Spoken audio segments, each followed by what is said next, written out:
magandang araw. Ako nga po pala si Sayaka S. Divino at ang tatalakayin ko ngayon ay patungkol sa Copenican Revolution. So, ang revolution na ito ay pinangunahan ni Copernicus o mas kilala bilang Nicolaus Copernicus, born on February 19, 1473 in Toronto, Portland, and died on May 24, 1543 in Frombork, Portland. So, Nicolaus Copernicus studied astronomy, mathematics, philosophy, and sciences in the University of Krakow. So, let's go back in the pre-Copernican system and let's get to know the important figures before the revolution. So, si Ptolemy, 140 AD. So, ang Copernican revolution came about in response sa mga questions na di na-address sa geocentric model or also known as geocentrism, which popularized by Ptolemy noong 140 AD. So, geocentrism means that the Earth daw is in the center of the universe. Next is Anaximander 610 to 546 BC. He was the first to draw the map of the Earth, pero ang Earth niya is in the shape of a cylinder na nag-float in the center of the universe. And then, si Pythagoras na estudyante ni Anaximander, ang unang nagsuggest na ang Earth daw is in the shape of a sphere. And then, dumating si Plato, 428 to 348 BC, and also said to be a follower of teachings of Pythagoreans, believed that the cosmos is made up of matter in geometric shapes. However, hindi siya makagawa ng sense or hindi niya ma-explain ng maayos ang retrograde motion of planets sa theorization of geocentric model. And then, si Aristotle, 384 to 322 BC, na estudyante ni Plato, he posited that the Earth was the center of the universe, or he supported that the Earth daw was the center of the universe, with all other celestial bodies arranged in concentric crystalline spheres around it. Pero although mali yung ideas ni Aristotle, marami pa rin yung mga na-inspired to find the actual truth.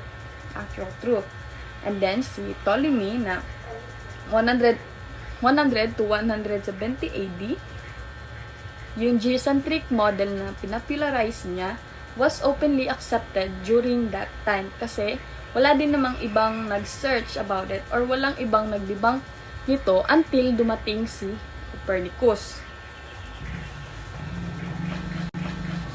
So Copernicus, also known as the father of astronomy, he founded the heliocentric model between 1507 to 1515.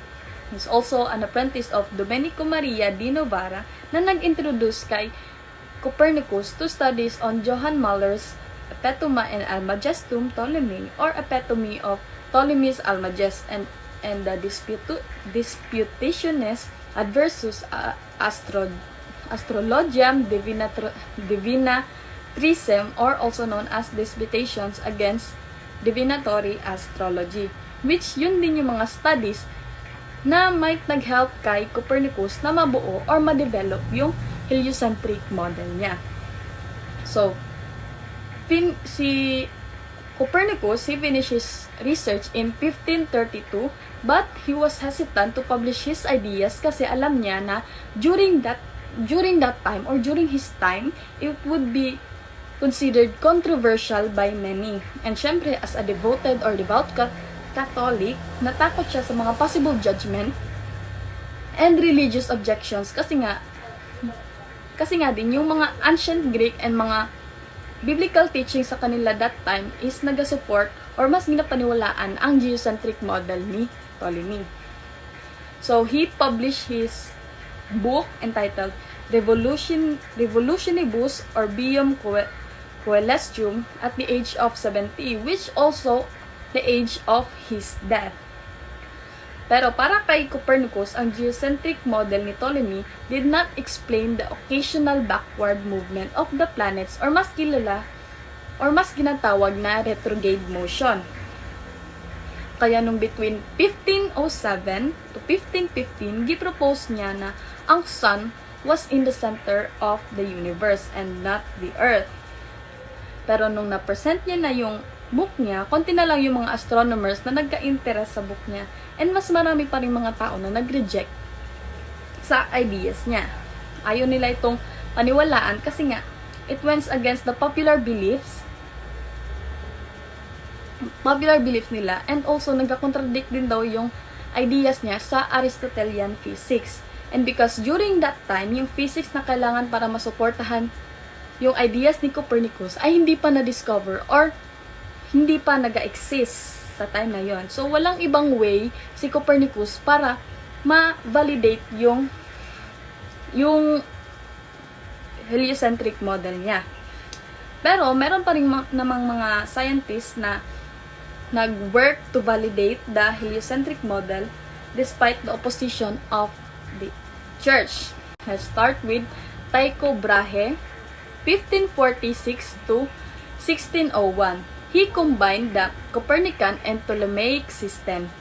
Also, Johannes Kepler, 1571 to 1630, he proposed his laws of planetary motions in 1609, including the theory that the planets move in elliptical orbits with the sun at one focus. And then, si Galileo Galilei, 1564 to 1642, he published a book that further reinforced the claim that the Earth orbited around the Sun.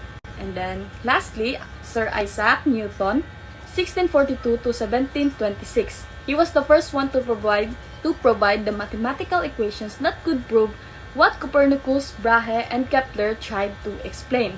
So, almost 100 years pa bago nagka-gain ng respect yung theory ni Copernicus through further explanations nila Tycho Brahe, Johannes Kepler, Galileo Galilei, and also Sir Isaac Newton.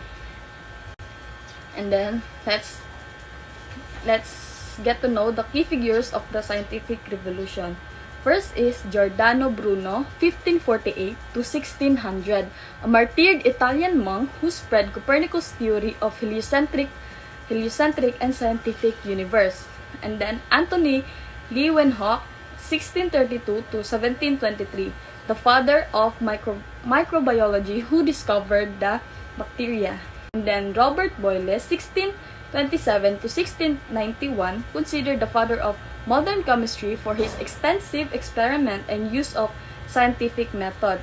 And then second to the last, Francis Bacon, 1561 to 1626, a staunch supporter of empirical method and inductive reasoning, which provide that the people understand truths according to their own experience. And then lastly, René Descartes, a French mathematician and philosopher who practiced deductive reasoning and the scientific method in solving problems, and whose ideas of the human consciousness dominated until the 20th century.